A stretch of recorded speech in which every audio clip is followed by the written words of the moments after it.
If you have a cat on your lap, you're exempt from doing anything. I can't get up to get the door. I can't get out of bed. For there's this cat upon my lap. You'll have to go instead. I need to get my needlepoint, my template, and my thread.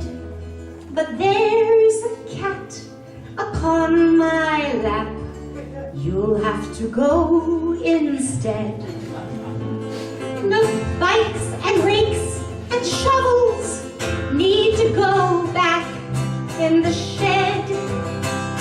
But I've this cat upon my lap. You'll have to go instead. The laundry pile is 3 miles high. The children must be fed.